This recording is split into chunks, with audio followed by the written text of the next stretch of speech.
கிருஷ்ணபடம் Dharmapuri district Palacode வெளிச்சந்தை. இங்கே வந்து விக்கிரலி அருகே வந்து தேவகிரி மலை துர்கமலை என்று இருக்கிறது. அது லிங்கமலையாகவும் நந்திமலையாகவும் என்னுடைய நேரத்தில் 2010 அப்பா அமையப்பட்டு சொன்னார்.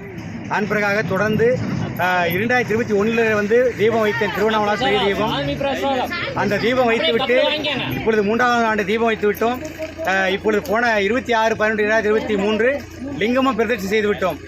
அது லிங்கம் வைத்த பிறகு முதல் சித்ரா பௌர்ணமி இன்றைக்கு இந்த மாதம் சித்ரா பௌர்ணமிக்கு அன்னதானம் கொடுத்தவர்கள். அதாவது வந்து இன்னைக்கு அன்னதானம் செய்யறதுக்கு உண்டான பொருள் கொடுத்தவர்கள் வந்து இங்கே வா. எனவே இது வந்து கோவிந்தராஜ் என்று அடியனோட வந்து பிறந்த ஊர் புறத்தூர்.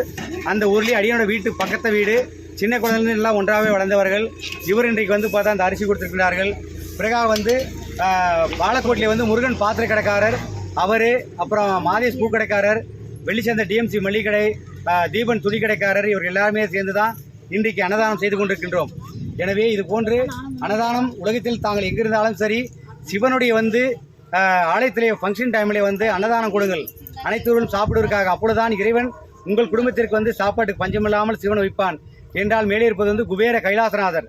ஓம் சர்வசக்தி, ஓம் சர்வஞான குபேர கைலாசநாதர் என்று என் அம்மையப்பட்டிருக்கின்றார்.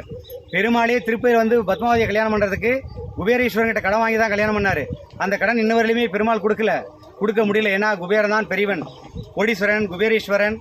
ஆபத்து வரும்போது காப்பதால் ஆபத் சகாயஸ்வரன் சிவன் தான். எனவே நம்மைப்பன் மேலே அடிவன் அவதாரத்திலிருந்து எல்லாருக்கும் ஆசி வழங்கி கொண்டிருக்கின்றார்கள்.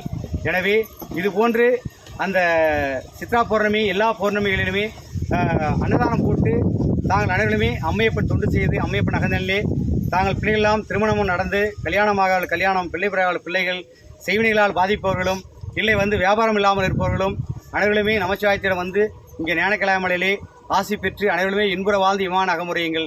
ஓம் நமச்சிவாய திருஷ்ணபலம். இங்கே வந்திருக்கக்கூடிய அனைவர்களும் அன்னதானம் சாப்பிடுவதும் இறைவன் அருளோடு இன்றைக்கு வந்திருக்கிறார்கள். அதை கொடுப்பவர்களும் இறைவன் அருள் இருக்கிறனால தான் அன்னதானத்தை பொருள் கொடுத்திருக்கிறார்கள். எனவே அனைவருக்கும் நமச்சிவாயத்தின் நல்ல ஆசி. அதாவது வந்து சென்னையிலே வந்து புவனேஸ்வரன் இருக்கின்றார். அவரெல்லாம் அடியனோட வந்து சென்னையிலே நான் அன்னதானம் போட்டுக் கொண்டிருந்தேன் பல வருடங்களுக்கு முன்பாக. அதை செய்தவர் வந்து குமாரையா என்ற காரில் இருக்கின்றார். அவர் தான் குடும்பம் சமையல் செய்வது அவர் தான். அவர் சென்னையிலே வந்து ரிலேட்டிவ் பில்டர். அவரெல்லாம் சென்னையிலே வந்து பார்த்தா பெரிய ஆளுகள் எல்லாம் அவர் தான் சமையல் செய்து தொண்டு செய்கிறார். அங்கிருந்து ஒரு மாதம் அடியனோடு வந்து அந்த புவனேஸ்வரன் வந்து அவர் தமிழ்நாடு கோயில் கண்ட்ரோலில் இருக்கின்றார். அவரும் பொருள் கொடுக்கிறார். அன்னதானத்துக்கு இந்த முறை எப்பொழுதுமே கொடுப்பார். எனவே